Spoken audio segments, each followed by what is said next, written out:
Halo teman-teman, jumpa lagi ya di channel aku, channel Rahmat Project. Oke teman-teman, di video kali ini aku ingin membahas tentang sebuah channel yang sempat sudah monetisasi dan terkena dismonet karena pelanggaran berulang, teman-teman ya. Ini di sini saya mau sharing pengalaman saya aja, bagaimana keadaan channel yang didismonet setelah sekitar 1,5 bulan, teman-teman ya. Dan apa yang kira-kira terjadi dengan channel tersebut. Dan di video ini aku ingin men-share pengalaman aku pribadi, pengalaman tentang dismonet, teman-teman ya. Oke, yang pertama, yang terjadi pada channel aku setelah dismonet yaitu yang jelas iklan menghilang dari video-video aku, teman-teman ya. Yang sebelumnya iklan sudah masuk banyak, akhirnya hilang.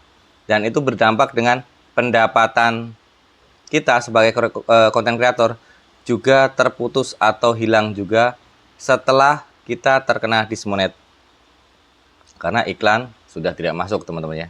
Dan hal yang kedua yang terjadi setelah di dismonet, dan menurut aku sendiri ini yang paling fatal ya teman-teman ya. Karena rekomendasi video kita akan menurun drastis dan itu berakibat pada jumlah penonton yang melihat video kita akan berkurang drastis banget. Dan ini terjadi dengan channel saya pribadi, teman-teman ya. Yang biasanya channel saya itu rata-rata penontonnya ada di ribuan tonton, sekitar habis 1 hari upload atau 2 hari upload itu biasanya sudah menyentuh lebih dari 1.000 tonton. Dan setelah di dismonet jumlah tontonnya turun banget, bahkan ada yang cuma ditonton 20 tonton atau 20 tayang, dan itu berpengaruh pada jam tayang kita yang akan semakin sedikit, teman-teman ya. Karena setelah channel kita di dismonet, otomatis jam tayang kita juga nanti akan berkurang, teman-teman ya. Akhirnya ketika waktunya kita mendaftarkan ulang, monetisasi ulang, itu jam tayang kita tidak akan memenuhi persyaratan atau kurang dari 4.000 jam. Itu yang terjadi pada channel saya sendiri, teman-teman ya.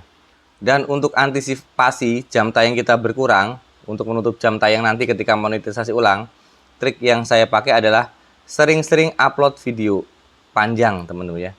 Mungkin 2 hari sekali atau 3 hari sekali minimal ya, kita harus upload video panjang. Itu yang saya lakuin, teman-teman ya. Dan apa yang terjadi dengan uploadan video-video aku setelah di dismonet? Mungkin teman-teman punya pendapat atau pernah mengalami? Ya, jawabannya adalah video-video yang kita upload setelah channel kita di dismonet tetap saja sepi penonton, teman-teman ya. Saya udah coba upload lagi, terus 2 hari kemudian upload lagi, 2 hari kemudian upload lagi, itu jumlah tayangnya itu sangat sedikit, teman-teman ya. Dari atau kalau dibandingin dengan jumlah penayangan ketika channel saya belum di dismonet, teman-teman ya, jauh sekali, teman-teman ya. Dan setelah 1,5 bulan, tepatnya hari ini 1,5 bulan lah pergerakannya, itu channel saya kemarin itu sudah muncul opsi kedua, yaitu monetisasi ulang. Dan di situ ada jam tayang yang belum terpenuhi, teman-teman ya. Kemarin di jam tayang saya kemarin itu berkurang sekitar 25 jam. Dan akhirnya saya mulai upload video dan jam tayang saya tertutup. Tetapi setelah jam tayang saya tertutup 4.000 jam, keterangan untuk mendaftarkan ulang itu masih abu-abu, teman-teman ya. Belum bisa diklik. Karena keterangannya di channel aku yang kena di dismonet, itu Anda dapat mengajukan monetisasi ulang mulai tanggal 30 Maret. Jadi masih bulan depan, teman-teman ya. Kayak gitu. Dan ternyata channel yang setelah di dismonet sepi tadi, ini khusus di channel aku yang di dismonet, teman-teman ya. Saya kurang tahu juga kalau mungkin di channel yang lain. Itu untuk algoritma YouTube-nya udah mulai baik lagi, mulai bagus lagi, dan jumlah penontonnya sudah mulai naik lagi.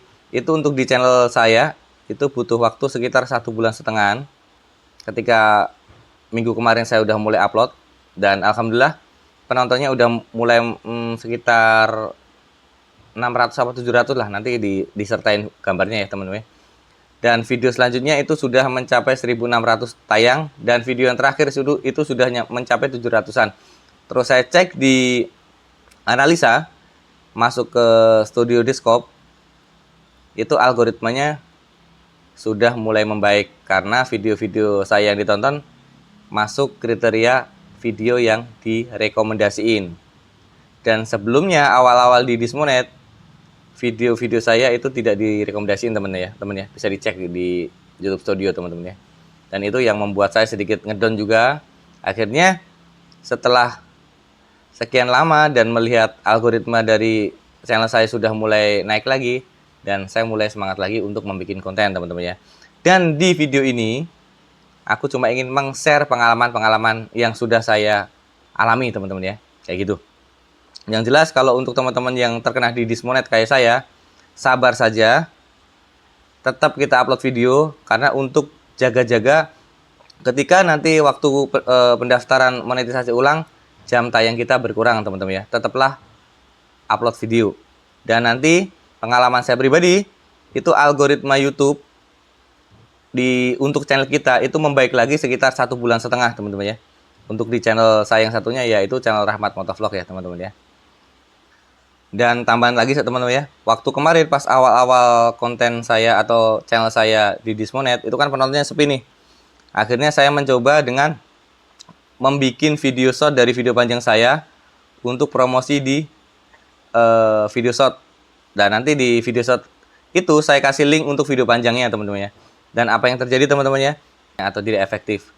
Tetap kalau kita di sini sebagai konten kreator, kita tetap hanya bisa berharap sama YouTube ya, algoritma YouTube.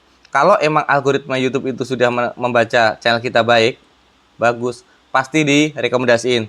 Tetapi kalau dari algoritma YouTube melihat channel kita kurang baik atau kurang bagus atau melanggar, itu tidak akan bisa direkomendasiin teman-teman ya.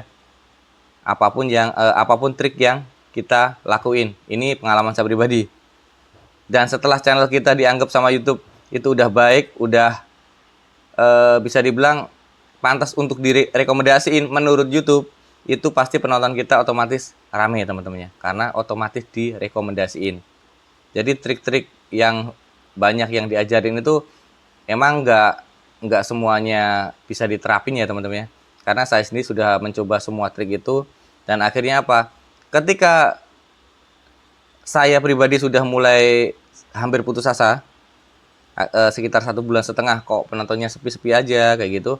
Akhirnya minggu yang lalu algoritma YouTube-nya sudah membaca channel saya, sudah direkomendasiin lagi.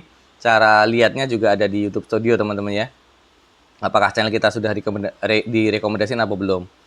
Tetapi pengalaman saya, sebelum algoritma YouTube merekomendasiin channel kita, apapun yang kita lakukan atau trik yang kita lakukan di YouTube untuk biar ramai penonton, itu sama aja bohong atau nggak ada hasilnya. Itu yang saya praktekin sendiri. Makanya tetap kita bikin video, tetap kita upload video walaupun penontonnya sepi. Dan suatu saat ketika video-video kita ini banyak yang suka, otomatis algoritma dari YouTube akan merekomendasiin semua dari video-video kita teman-teman ya, kayak gitu teman-teman ya. Oke teman-teman, paling cukup sekian share pengalaman saya pribadi tentang membangun sebuah channel, terutama ketika channel yang saya bangun itu mengalami di Dismonet, kayak gitu teman-teman ya.